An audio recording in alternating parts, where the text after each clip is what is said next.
டால்ஸ்டாய்னு ஒரு எழுத்தாளரை கேள்விப்பட்டிருக்கீங்களா? ரஷ்ய எழுத்தாளர். நிறைய சிறுகதைகள் எழுதியிருக்காரு.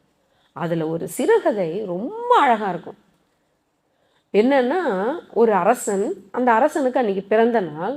அவன் என்ன அறிவிப்பு கொடுக்குறான்னா, அந்த நாட்டு மக்களுக்கு ஒரு அறிவிப்பு கொடுக்குறாரு. இங்கேருந்து நீங்கள் காலை ஒரு 6 மணி சூரிய உதயம், சூரிய அஸ்தமனம் 6, ஏறத்தாழ 6:05 6:10 இப்படி தான், இதுக்குள்ளே தான் நடந்துட்டுருக்கும். இந்த சூரிய உதயமாகி சூரிய அஸ்தமனம் ஆகிற நேரத்துக்குள்ள நாட்டு மக்கள் யார் வேணாலும் எவ்வளவு தூரம் நடக்கிறீர்களோ, இப்போ இங்கே இதுதான் வச்சுக்கோங்க, ஒரு அளவு கொடுக்குறாரு. இங்கேருந்து இந்த ஒரு கிரவுண்ட் இருக்குல்ல, இதுலேருந்து நீங்கள் எவ்வளோ தூரம் நடந்து போகிறீங்களோ, எத்தனை தூரம் நடந்து போனாலும் அந்த நிலம் உங்களுக்கு சொந்தம். நீங்கள் எவ்வளோ வேணாலும் சூரிய அஸ்தமனம் ஆகிற வரைக்கும் நீங்கள் எவ்வளோ வேணாலும் நடங்க, ஓடுங்க, என்ன வேணாலும் பண்ணிக்கோங்க. நீங்கள் போய் நிற்கிற இடம் வரைக்கும் உங்களுக்கு அந்த இடம் சொந்தம். எவ்வளோ வேணாலும் நடந்துக்கோங்க, இந்த இடம் ஃபுல்லாக என்னது தான், எடுத்துக்கலாம். என் நாட்டு மக்களுக்கு இன்றைக்கி என் 60வது பிறந்த நாள் எடுத்துக்கலாம். எப்படி இருக்கும் மக்களுக்கு? குடிச்சிட்றான் பாருடா இன்னைக்கு நான் அப்படின்னு ஒவ்வொருத்தரும் நடக்கிறாங்க.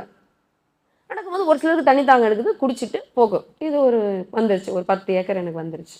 ஒருத்தர் ஒரு 40 ஏக்கர், ஒருத்தர் 100 ஏக்கர், ஒருத்தர் 150 ஏக்கர். இப்படி அவங்களுடைய சக்திக்கு பலத்துக்கு ஏற்ற மாதிரி அவங்கவுங்க இடத்த வாங்கிட்டு போயிடுறாங்க. ஒருத்தன் பார்த்தான், முட்டா பசங்க 6 மணி வரைக்கும் நேரம் இருக்கா இல்லையா, இப்படியா நடப்பானுங்க?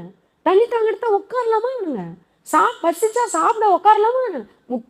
முட்டா பசங்கன்னு என்ன பண்ணுறான்? நடப்பனா நான் என்ன பண்ணுவேன்?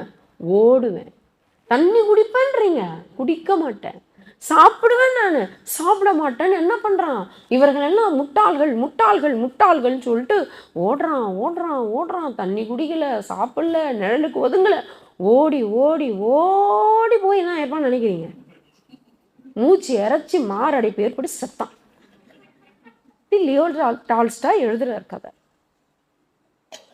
அந்த முட்டாள் வேற யாரும் இல்லை, கொஞ்சம் இருக்கிறத வச்சு மகிழ்ச்சியா போனானுங்க பார்த்தா அவனை இவன் முட்டாள் முட்டாள்னா. அவங்க எல்லாம் வாழ்ந்தாங்க. 100 ஏக்கர் இடத்த வச்சுட்டு நல்லா வாழ்ந்தாங்க, 150 ஏக்கரை வச்சுட்டு நல்லா வாழ்ந்தாங்க. ஆனால் இவன் அவங்களெல்லாம் பார்த்து முட்டாள்னு இவன் செத்தே போயிட்டான். சேர்க்குறேன் சேர்க்குறேன் சேர்க்குறேன், அவங்க மண்ணு நிறைவாயிட்டாங்க. அவன் உண்மையிலே யார் தெரியுங்களா? பணக்காரர்கள். மன நிறைவோடு யார் வாழறாங்களோ அவங்க தான் பணக்காரர்.